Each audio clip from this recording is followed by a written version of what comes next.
Diriger sa vie avec cœur ou avec le cœur, comment on fait ça? Pour moi, ce qui est intéressant de vous partager, c'est que on a souvent des fausses idées concernant le cœur.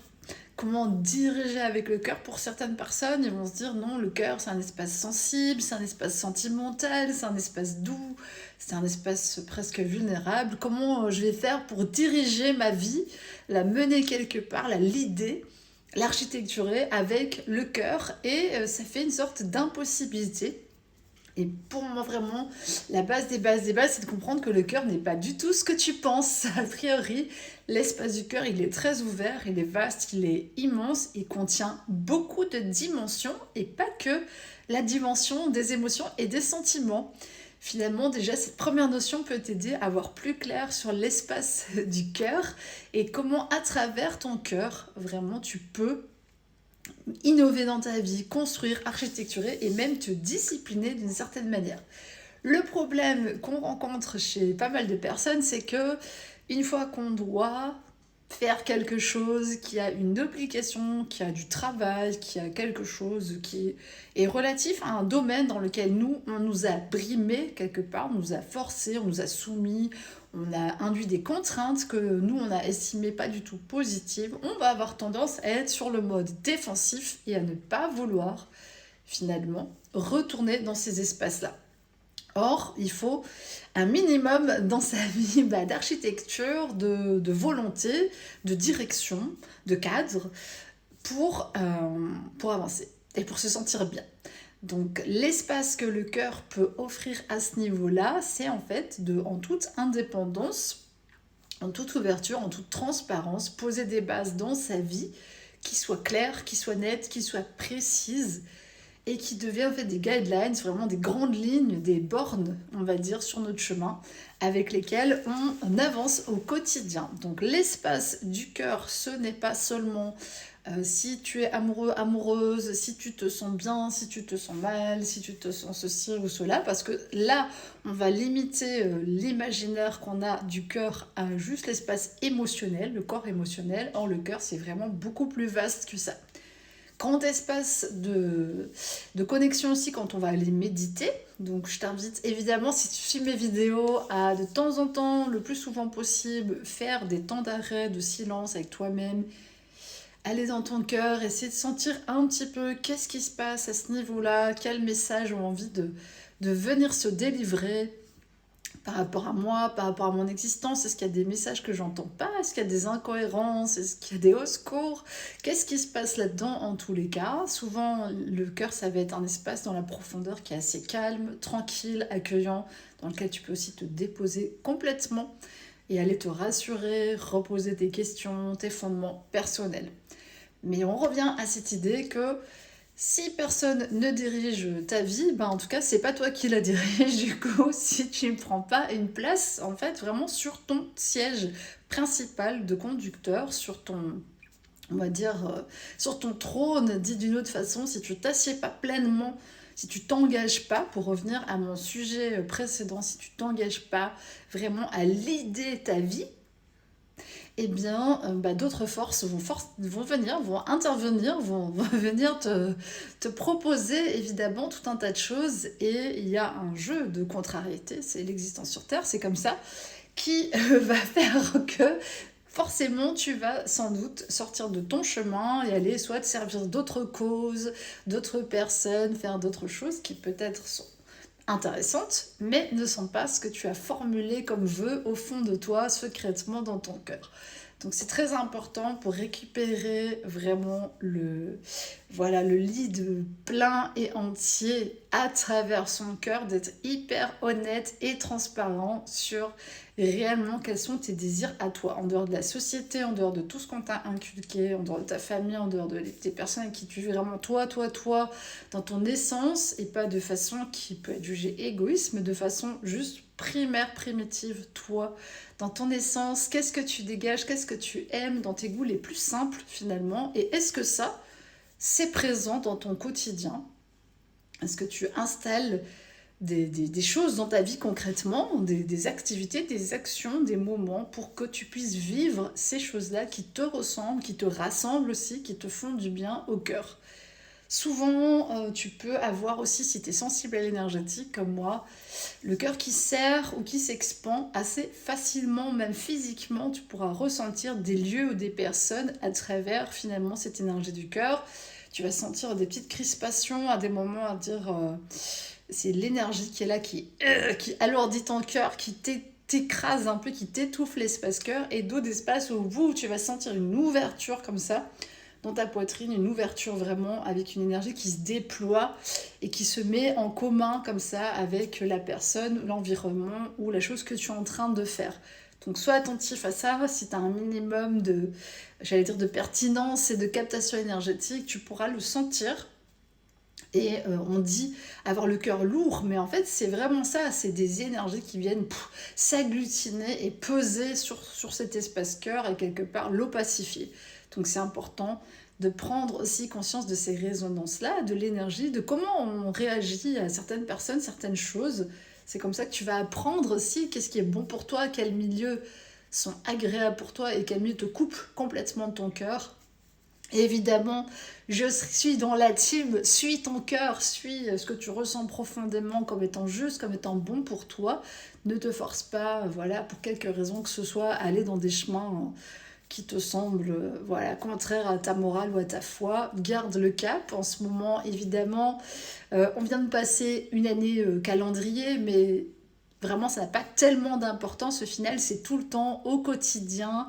Est-ce que tu mets en place des choses qui, toi, te mettent en paix dans ton cœur, te mettent en équilibre, te permet vraiment de t'expandre. Je pense que c'est le meilleur mot, de respirer pleinement, de te sentir bien dans ton corps, Voilà, c'est des moments, vraiment des temps hyper importants. Et dans ces temps-là où tu te poses comme ça avec toi-même, dans ton cœur, d'aller voir un peu si tu ne manques pas un peu d'engagement ou de discipline dans certains domaines, et contrairement du coup à, comme je l'ai dit, une vision du cœur un peu trop édulcorée à la télé-réalité là, ou je sais pas trop quoi, ton cœur c'est un espace très fort, très tranché, très impliquant justement, et quand tu es en connexion avec ton cœur, souvent il te fait faire des choix assez forts, vraiment, il t'emmène dans des aventures, il te montre les choses, il te met au contact de l'existence. Donc attention, j'ai pas pour prétention de te dire que quand tu seras connecté à ton cœur, tu seras tout le temps comme ça, en train d'écouter des petits oiseaux qui chantent et que plus aucune émotion ne te traversera, parce que c'est pas du tout au même niveau. Le niveau émotionnel, c'est des tas de choses qui transitent à travers nous, qui nous bousculent, qui viennent nous secouer dans certaines couches de l'être. Le niveau du cœur, c'est quelque chose de beaucoup plus profond, quelque chose qui est enraciné en nous, avec quelque part nos instincts profonds, l'empathie, la compassion, la paix, mais aussi une sorte de force, tu vois, d'action, une force d'expression qui fait partie de cet espace cœur. Donc qu'est-ce que ton cœur est venu raconter dans ce monde? C'est la chose dont il est important de se préoccuper aujourd'hui. Qu'est-ce que ton cœur est venu faire? Qu'est-ce que ton cœur est venu dire à travers toi? Tu pourrais le dire autrement. Qu'est-ce que l'univers, voilà, de quel don l'univers m'a-t-il doté, et qu'est-ce que je dois en faire, ou qu'est-ce que je peux ou je veux en faire? Formule-le comme tu veux. Voilà, j'espère que ça t'inspirera en tout cas. Suis ton cœur aujourd'hui, dis-moi comment tu vas, et puis continuons de partager ensemble vraiment nos expériences en toute honnêteté, en toute transparence, et de se dire les choses avec courage, parce qu'il y a pas mal de choses j'ai envie de dire, à changer sur cette terre et à modifier, et c'est à nous de le faire. Donc voilà, faisons notre part dès aujourd'hui avec notre cœur. Je t'embrasse et je te dis à très bientôt, ici ou ailleurs. Ciao et belle journée. Est-ce que tu prends ta place? Est-ce que tu sais prendre ta place? C'est quelque chose qu'on ne nous apprend pas, et pourtant dans la vie c'est un peu fondamental. J'ai envie qu'on parle de ça aujourd'hui dans cette vidéo. J'espère que tu vas bien. Prendre sa place, trouver son envergure réelle, ce qu'on est capable de faire, où, comment, avec qui. Eh bien, ça peut prendre du temps et ça demande parfois des essais-erreurs. Mais surtout, on ne nous apprend pas en fait à être assertif, on ne nous apprend pas à avoir confiance en nous, on ne nous apprend pas à mettre, on va dire, en avant nos vrais talents, puisque jusqu'à preuve du contraire, le système scolaire actuel est quand même assez rébarbatif et ne valorise pas beaucoup les initiatives personnelles, les, la pensée divergente, le fait de se construire une identité forte finalement. Voilà. Pourtant dans la vie, ben, c'est comme ça qui va beaucoup, beaucoup nous aider et nous permettre d'affronter pas mal de difficultés. Donc j'ai envie de donner deux, trois points qui pour moi sont importants. Avec l'expérience, avec le temps, on se rend compte que souvent on pense être capable de beaucoup moins que ce qu'on peut réellement faire. Donc c'est à nous, nous-mêmes, à toi-même, de se donner du crédit suffisamment et de se dire je peux le faire, quitte à étudier, tu vois, t'entraîner, faire ce qu'il y a à faire, mais en tout cas de ne pas douter de sa capacité. Parce qu'évidemment, bah, personne en fait t'attend genre à bras ouverts, tel le génie ou bien le messie, tu vois. Et donc, bah, tu vas souvent devoir créer une place sur mesure dans ta vie, à moins d'être pistonné. Euh, Salut les pistonnés. Et sinon, bah voilà, c'est toi, avec ton énergie, avec ta créativité, avec ta prestance, avec ce que tu sais faire, avec tes capacités à plein plein de niveaux qui va bah, finalement prendre ta place et créer une place sur mesure pour toi dans ta vie. Donc ça c'est déjà une première chose, il faut être réaliste, il faut comprendre, surtout si tu es jeune, que vraiment ça va être déterminant de pouvoir t'honorer, te donner toi-même suffisamment d'importance, valoriser ce que tu sais faire, pouvoir montrer un minimum ce que tu fais, le partager, savoir que forcément il n'y aura pas toujours que des admirateurs, ça fait partie aussi des risques qu'on prend quand on se met sur le devant de la scène, hein, dans n'importe quel métier ou dans n'importe quelle activité, mais de faire les choses pour soi et de s'auto déterminer. Voilà. Deuxième point important pour prendre vraiment toute sa place, toute son envergure, c'est prendre suffisamment le temps de se connaître, de faire un peu d'introspection, de se poser les bonnes questions, de savoir à quoi on est réellement bon. Les domaines où on a tout intérêt par contre à donner un petit coup de collier supplémentaire et à finalement développer une envergure suffisante. Il y a souvent plusieurs domaines où il va falloir exceller quelque part, même si on est dans un domaine très particulier, mais il y a toujours 2, 3, 4 sous-catégories, si tu vois ce que je veux dire, qui vont être intéressantes et importantes d'avoir, tes piliers. On va dire que si tu as une activité, même si ton activité professionnelle, de loisirs ou autre, ou ta vie, elle a une grosse base, une grosse direction, en fait, il te faut 4 gros piliers souvent, 4 sous-directions qui soutiennent complètement ce que tu es en train de faire. Et c'est ça aussi qui te permet de l'envergure. Voilà, parce que si tu tiens sur un pilier, c'est pas très stable. Imagine-toi, tu vois, un truc horizontal qui doit tenir sur un... Ça tient pas. Il faut 4 points très précis, très forts, très stables. Je n'ai tout à fait un exemple basique, si tu es artiste ou indépendant, eh bien il faudra quand même que tu sois suffisamment bon en administratif et en comptabilité, ou que tu trouves les personnes qui ont ces compétences-là, mais que tu puisses un minimum soit déléguer, mais en connaissance de cause, en ayant les bonnes infos. Donc il te faut un minimum de savoir et de bagage à ce niveau-là. Il faut que tu aies un savoir-faire, un savoir-être, quelque chose qui est intéressant et qui peut se partager. Ça te fait déjà 2 gros piliers. Il faut qu'il y ait quelque chose d'attractif dans ton offre, quelque chose qui rencontre un public, une audience. Ça te fait un 3e pilier, et le 4e pilier peut être une caractéristique très particulière de quelqu'un d'extrêmement bienveillant, doux, ou de super dynamique, ou de très entreprenant. Et du coup, ça te fait un 4e pilier très intéressant pour construire une activité. Ça, c'est pour un domaine, voilà, que j'ai choisi le professionnel. Ça pourrait être dans la relation personnelle, ça marche aussi. Et donc, en fait, quand on parle d'envergure, on pense souvent à la surface et au résultat, hein, à ce qui sort de l'eau, et un peu comme cette image de l'iceberg qui a beaucoup circulé sur les réseaux pendant un moment. Le plus gros de ton envergure, elle est cachée. Elle est souvent cachée, mais la part que tu montres, la part qui est visible, c'est elle qui doit susciter finalement tout l'intérêt et qui doit être représentative de l'envergure de qui tu es. Voilà, donc si tu es un peu pour l'instant en recherche d'identité ou tu ne sais pas exactement où tu te situes, bah, continue à explorer. Comme j'ai dit, hein, c'est dans l'inconnu, l'incertain, l'intériorité, l'inconscient que tu vas trouver beaucoup de réponses sur ton envergure réelle, tout ce qui te compose. Et pour ça, tu peux te faire évidemment accompagner si tu as beaucoup de questions qui ne sont pas résolues. Et tu découvriras aussi sur le chemin de quoi tu es fait, parce qu'en se confrontant à certaines choses, à certaines situations, tu verras là où vraiment tu excelles et là où tu te racontais des histoires. Donc c'est intéressant aussi. Mais sache qu'en tout cas, dernier point que je voulais aborder avec toi aujourd'hui, souvent on se rétrécit beaucoup et on ne prend pas exactement toute sa stature, parce que beaucoup de gens ont le sentiment que soit on ne les écoutera pas, soit leurs idées sont un peu trop folles, soit ils sont décalés, soit ils n'ont pas confiance.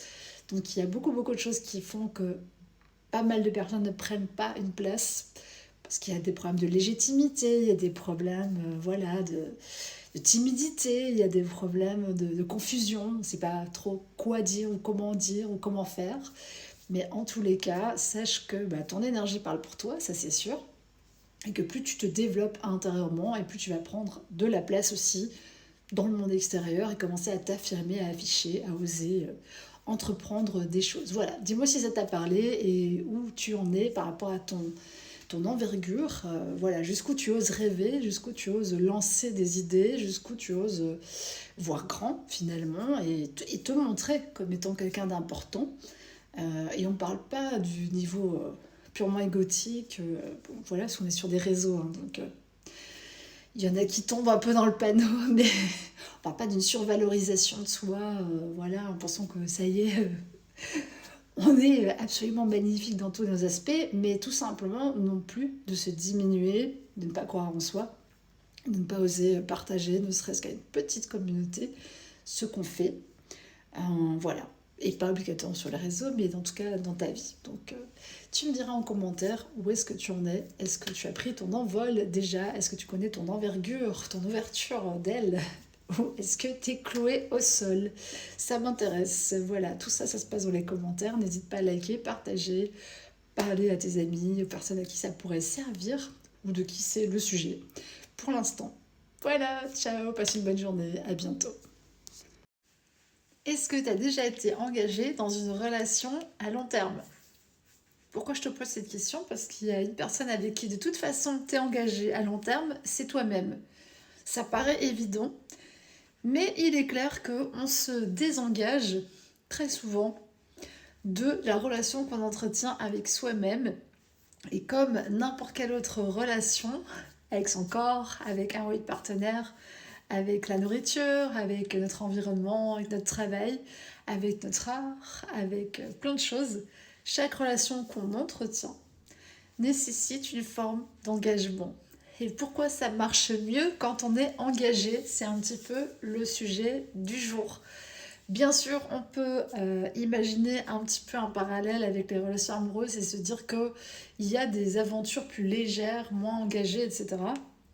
Mais avec l'expérience, tu vas remarquer que ces histoires passagères, où il y a peu d'engagement finalement, qui en anglais, c'est un mot qui je trouve dit très bien la chose, commitment, donc vraiment, tu es profondément engagé, tu te commets, tu vois, tu te mets dans la relation, eh bien, il y a en fait tout un tas d'autres choses qui se déploient en toi à partir du moment où tu t'engages profondément.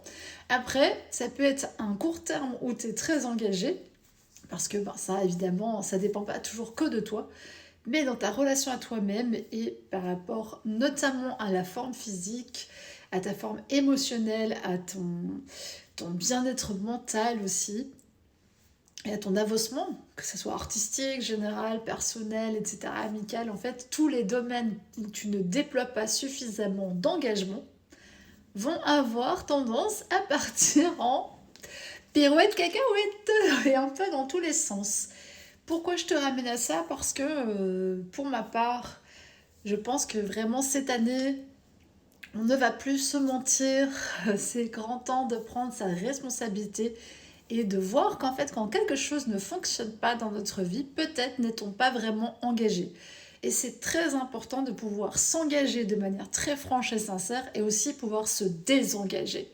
Ça veut dire que si actuellement tu es dans une relation à n'importe quoi, hein, comme j'ai dit, tu mets relation vraiment au sens le plus large et que tu souhaites te désengager, il faut pouvoir aussi le faire de manière libre et spontanée. Pourquoi c'est important cette notion d'engagement? Parce que sur du long terme, vraiment, tu peux déployer en fait de l'énergie dans une relation, quelle qu'elle soit, même relation au sport, à tes amitiés, à ton travail, à un projet, etc. Mais si profondément quelque chose en toi n'est pas engagé dans ce processus, finalement, ça va générer une perte de temps assez conséquente et massive pour toi, parce que le manque d'engagement, c'est un peu comme si tu avançais et puis tu te tirais comme ça toi-même en arrière, tu vois, et tu te retirais toi-même de l'équation. Donc tu produis certes un effet dans la matière avec des actions concrètes que tu fais, je sais pas, tu es dans une relation, donc tu estimes que si je suis là, je fais ça, je fais ci, oui, mais profondément, une part de toi, ou toi tout entier, n'est pas profondément engagé et dévoué à cette chose. Voilà. Et c'est très très important, vraiment, si tu recherches, comme moi, comme d'autres personnes qui sont dans ma communauté, une forme d'alignement, d'équilibre, de vérité, quelque chose de très simple et aussi à la fois de très ancré dans ta vie pour faire tes choix. La manière dont tu t'engages va souvent te révéler la vérité à ton sujet ou au sujet des autres, ce qui finalement est la même chose, et te révéler ce qui se passe derrière pour toi. C'est un des sujets qui sera très important pour nous parce qu'il y a beaucoup de choses qui se passent en ce moment aussi dans notre communauté humaine et il y a une nécessité de se réengager, de reprendre son pouvoir dans plein de domaines et d'être fermement engagé sur les causes qui nous tiennent à cœur. Et par exemple, si je prends mon exemple sur la protection de l'environnement, je viens de voir une nouvelle passer qui me...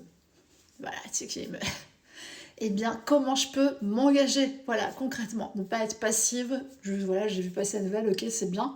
Qu'est-ce que je peux faire à mon échelle, que ça soit communiquer, transmettre des informations, faire des actions concrètes, écrire, militer, etc., créer, voilà, tout, qu'est-ce que je peux faire, à quel niveau je peux m'engager afin que une réalité différente et pour moi plus souhaitable puisse exister.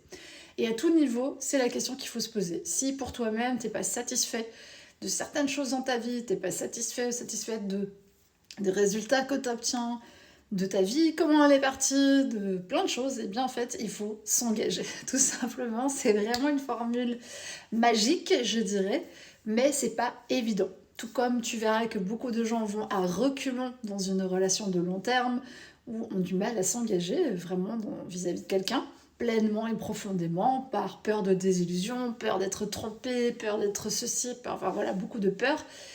Tout autant, en fait, beaucoup de gens ne sont pas engagés dans leur vie pleinement, ne prennent pas en main, on va dire, leur existence, justement aussi avec des peurs qui sont cachées derrière. Donc très important cette notion de l'engagement. Vis-à-vis de quoi ou de qui n'es-tu pas suffisamment engagé finalement? Y a-t-il des engagements que tu as pris et qui n'ont plus aujourd'hui de valeur à tes yeux et que tu souhaites complètement rompre? Tu sais, un peu comme si tu démissionnais d'un engagement, puisque c'est vraiment le mot qu'on utilise quand tu travailles pour quelqu'un.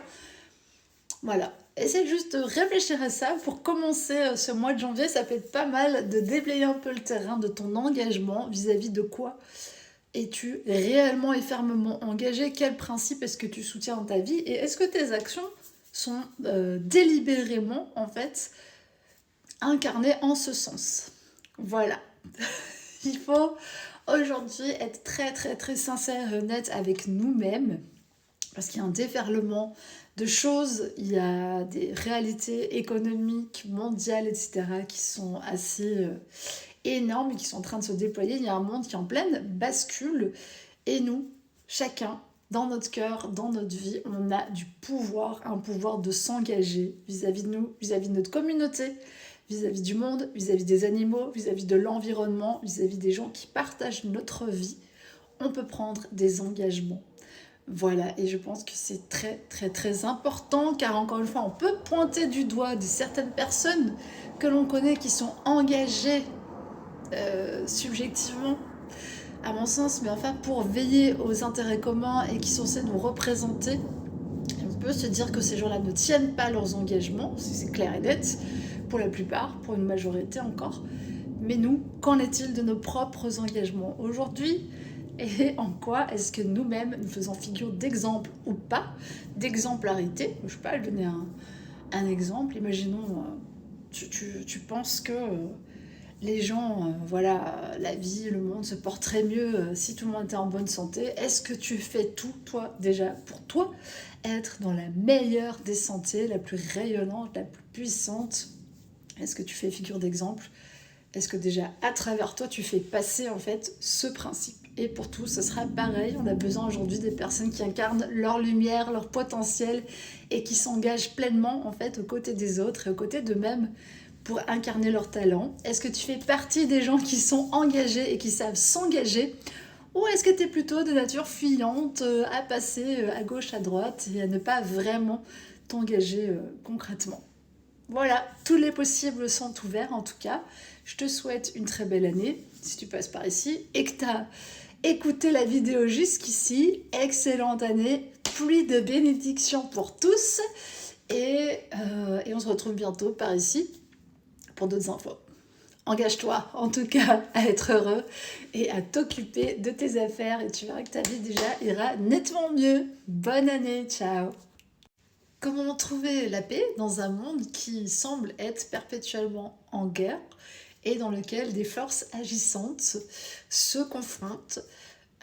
C'est le sujet de ma vidéo d'aujourd'hui.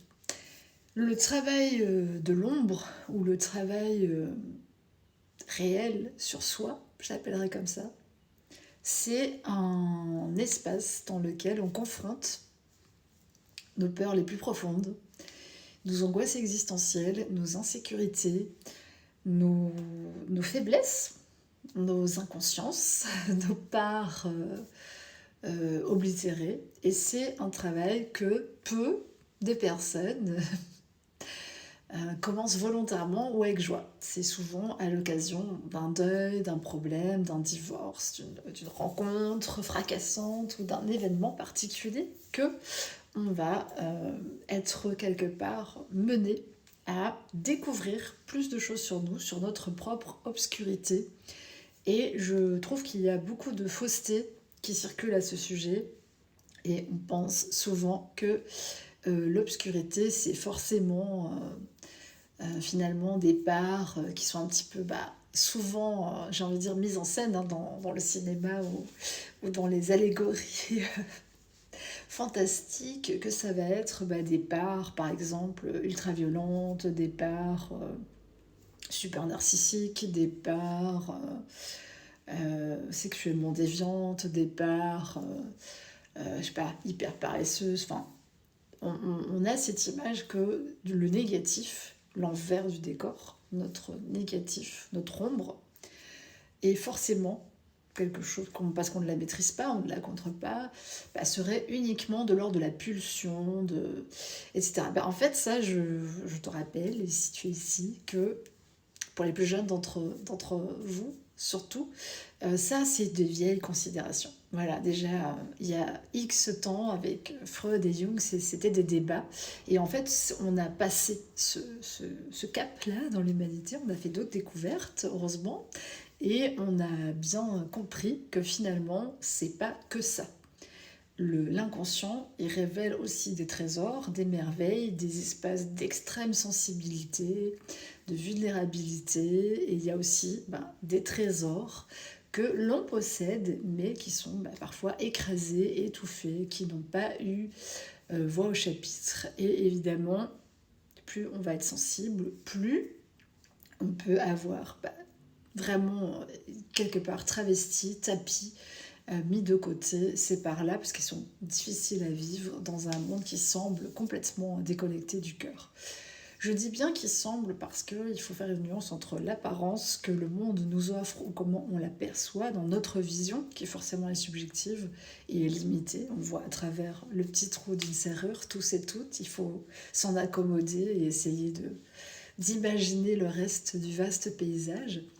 Mais en tout cas, ce que je voulais t'apporter aujourd'hui, c'est de ne pas finalement craindre ces moments-là où se révèlent des inconforts, des choses très pénibles, des choses, des difficultés finalement. Parce que c'est souvent là que une qualité, une force, une vérité, une lumière va émaner de toi pour justement venir contrebalancer, puisque nous sommes intégralement tous dans ce jeu de polarité et dans ce jeu de force agissante, contraire, voilà. J'ai un exemple que je prends toujours, qui est la pratique physique. Si tu pratiques avec des poulies ou des élastiques, ou même avec des poids, tu comprendras que en fait, quand tu appliques une force opposée et qu'il y a une résistance, finalement, tu te muscles plus facilement, plus vite et plus profondément. Et évidemment, dans la vie, pas de chance pour nous, c'est comme ça aussi. Donc, plus tu as de la résistance, des forces contraires, des événements, des choses qui viennent te confronter, et plus tu te muscles aussi intérieurement et tu développes certaines qualités, dont par exemple la résilience, la force mentale, la force émotionnelle, l'assise, la sécurité intérieure, la paix. Tout simplement parce que ces qualités-là se révèlent aussi en temps d'eux. Vous avez vu, j'ai la tenue adéquate. Voilà, et on traverse un grand changement là, et je pense qu'il y a sans doute, encore une fois, les tenants du catastrophisme et les réalistes, parce que de tout temps ça a été comme ça. On n'a rien inventé, c'est toujours comme ça. Et les naïfs, voilà, c'est toujours un petit peu les penchants de l'esprit humain. Et moi je pense qu'il faut essayer d'équilibrer tous ces éléments-là et garder certes une part d'innocence, mais pas une part de naïveté, parce que ça va pas nous servir dans la vie. Donc ouvrir les yeux, c'est quand même toujours une bonne idée. Prendre conscience des phénomènes qui nous traversent, des histoires dans lesquelles on est emmêlé ou mêlé, et de nos contractions internes. Voilà, c'est un petit peu près ça, déjà le travail de l'ombre tout premier. S'observer, observer ses résistances, voir pourquoi il y a des endroits où on n'arrive pas à faire des choix puissants, des choix forts, des choix qui nous protègent, des choix qui nous mettent en valeur, des choix qui nous préservent. On pourrait se poser la même question pour le collectif, si tu remarques, puisque forcément ce qui se trouve en nous se trouve aussi à l'extérieur, dans la joie et la bonne humeur. Et donc voilà, aujourd'hui je te fais cette vidéo pour te rappeler à l'ordre des choses et te dire dans quels espaces de toi encore tu te refuses à aller, ou les sujets que tu évites de regarder. Tu te dis non, ça c'est pas grave, j'ai tourné la page. Est-ce que vraiment les dossiers sont à zéro? Tu reprends ma vidéo sur mettre les comptes à zéro, parce que c'est très important. Et comment tu te sens? Voilà, en ce moment, vraiment, on va avoir une recrudescence de phénomènes pour venir chercher les fonds de casserole. J'aime bien les appeler comme ça, parce que t'as beau avoir récuré et essayer de renettoyer le truc, parfois il reste quand même des résidus, des résistances, des choses en nous qui ne sont pas encore totalement révélées et pas encore totalement ouvertes. Voilà, donc aujourd'hui, je t'invite à déposer encore ces dernières armes, ces dernières résistances, ces derniers boucliers, et à te poser avec toi-même et à ouvrir la boîte noire, voilà, un peu comme si c'était un avion qui s'est écrasé et que tu avais la nécessité d'aller regarder les données qui sont dans cette boîte noire pour voir qu'est-ce qui s'est passé, qu'est-ce qui a mal fonctionné, pourquoi je me suis crashée en plein vol. Et c'est vraiment important de le faire, et pas juste de se dire je reprends un autre avion, puis je vais par là et puis tout va bien se passer. On est de toute façon dans un processus, le vivant, d'apprentissage permanent. Et logiquement, on a la qualité et la capacité à apprendre de nos erreurs, si tout va bien, et même à se renforcer et à renforcer notre propre sécurité justement après quelques crashs successifs souvent où notre vie fait des... Ah, et puis on prend de meilleures décisions pour soi-même. Évidemment, on a tous un destin et il y a des choses qui sont là et avec lesquelles il est nécessaire et urgent de se mettre en paix parce que ça fait partie de notre existence, mais les secteurs, les choses, les actions sur lesquelles nous avons la main, c'est très important pour moi de vraiment s'en saisir et d'en faire quelque part notre meilleur allié pour construire des forces, construire une structure, ordonner la matière de façon à être en paix avec ces aspects-là de nous-mêmes qui peut-être par le passé nous ont posé problème. Donc voilà, où est-ce que tu en es avec tes ombres? Est-ce que c'est inconfortable ou est-ce que tu es prêt à aller gratter un peu en ce début d'année, histoire de bien être sûr que tu vas pas repartir dans le même fossé? Je pense que c'est important parce qu'on a souvent tendance à reboucler des choses. Voilà. Je t'embrasse, courage à tous, courage à nous. On est bénis, on le sait, on continue, on avance, on est ensemble, voilà, et j'espère que tu trouves des relais, des personnes pour déposer aussi tes craintes, tes peurs, tes inquiétudes et pouvoir te mettre plus en sécurité et en paix. Et je t'embrasse, je te souhaite une très très belle journée, ciao. Allez, aujourd'hui on parle du fantasme et de la réalité et il me faudra bien un petit café parce que ça va chauffer dans cette vidéo. Pourquoi j'ai envie de parler de ça? Du fantasme et de la réalité. Parce que moi, j'estime qu'on vit dans une fabrique à rêves, dans une fabrique d'illusions et de fantasmes, qui ne sont d'ailleurs pour la plupart pas nos réels besoins et nos réels désirs, qui nous décentrent, qui nous désaxent, qui nous donnent des envies qui ne sont fondamentalement pas les nôtres à la base, qui nous donnent des modèles désirables selon les critères de X, Y ou Z, et selon ce qui arrange des entités commerciales, faut le dire comme c'est. Et qu'au finalement, peu de gens vivent une réalité qui leur plaît, qui les excite, qui les attire, qui leur donne envie. Et tant que, pour moi, on va être dans ce modèle où la frustration des gens, elle est tout simplement reléguée à fantasmer sur X, Y, Z qui n'est pas dans ta vie.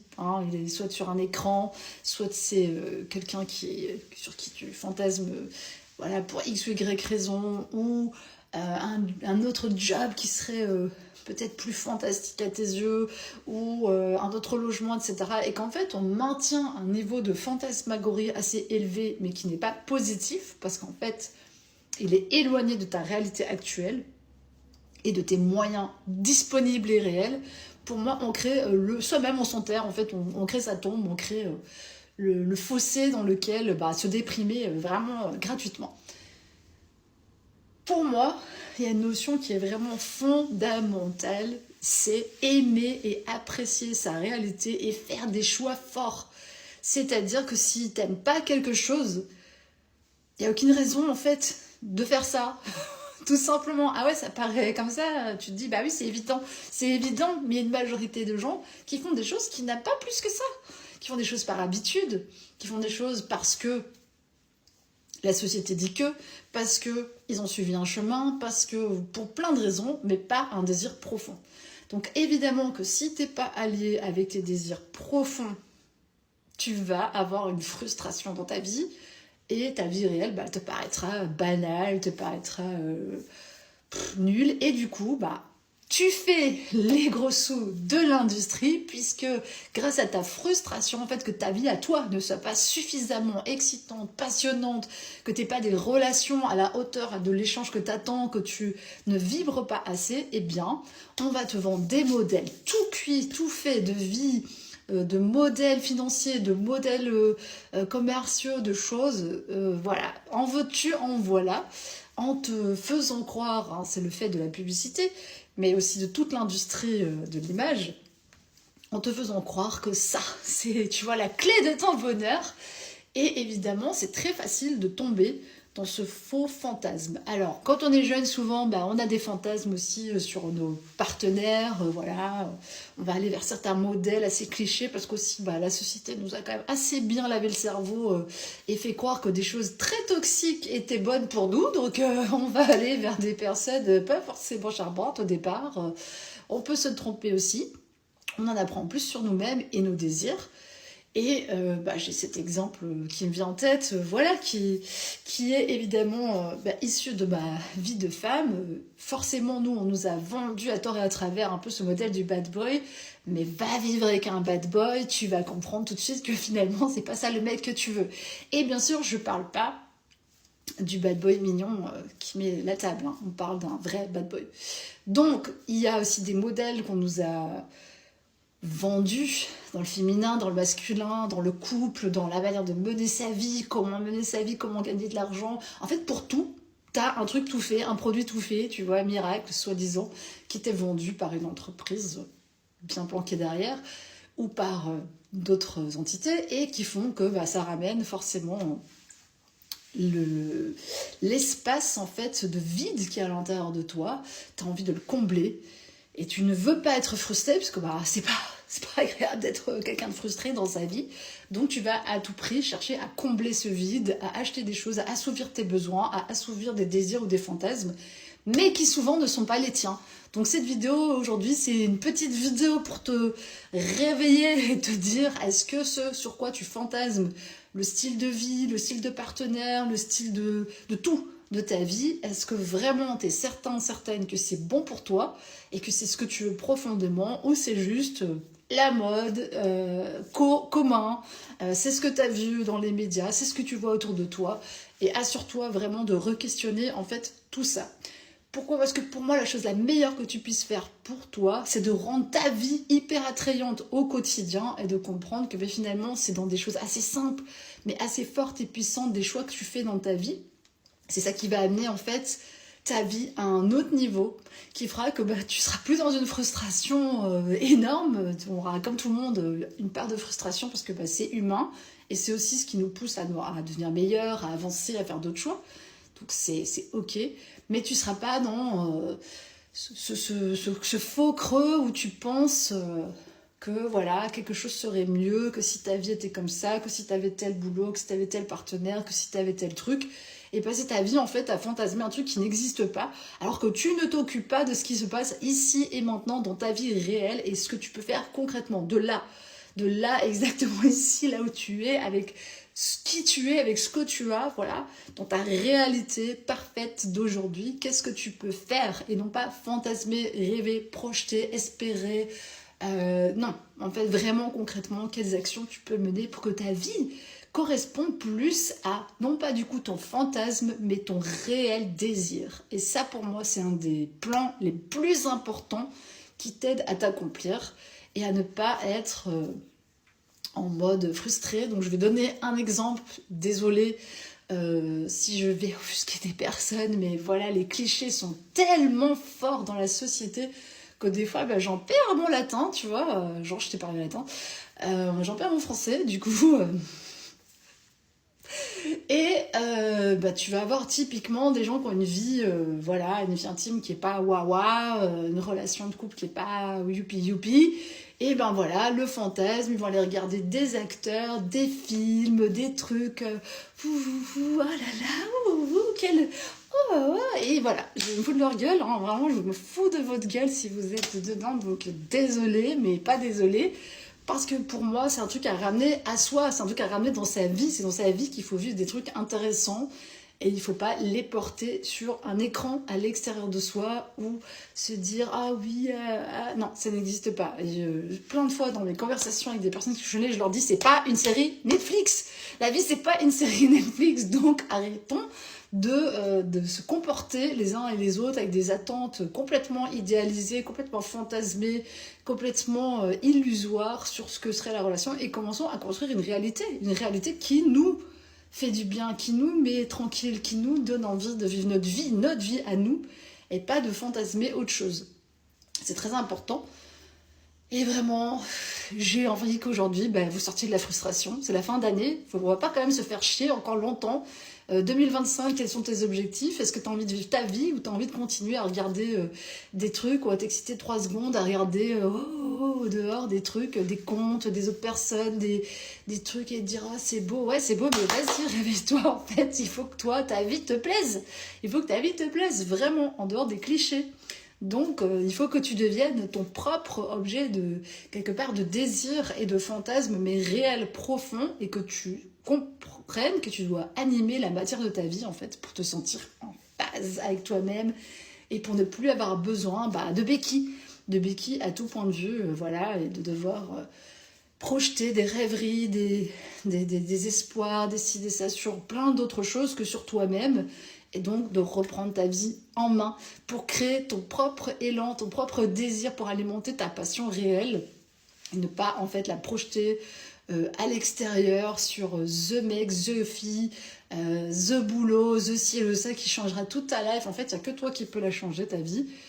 Et voilà, j'espère que cette vidéo va te faire du bien, va te secouer un peu, là où il faut, te gratouiller, te chatouiller. Alors dis-moi si tu estimes être sorti de tes rêveries et tes fantasmes. Est-ce que tu agis au quotidien dans une vie qui te plaît, qui te stimule suffisamment, ou est-ce que tu estimes que tu as beaucoup de frustration en toi et auquel cas il faut te réveiller parce que la frustration ça tue à petit feu, ça rend aigri, ça rend malheureux, ça rend colérique. Donc je t'invite quand même tout doucement à ouvrir d'autres portes et à sortir du fantasme pour entrer dans ta réalité de plein pied et faire en sorte que ta réalité soit passionnante à vivre et à découvrir. Voilà, dis-moi en commentaire où est-ce que tu en es. Et puis on se voit très vite pour d'autres inspirations. Ciao, je termine mon café.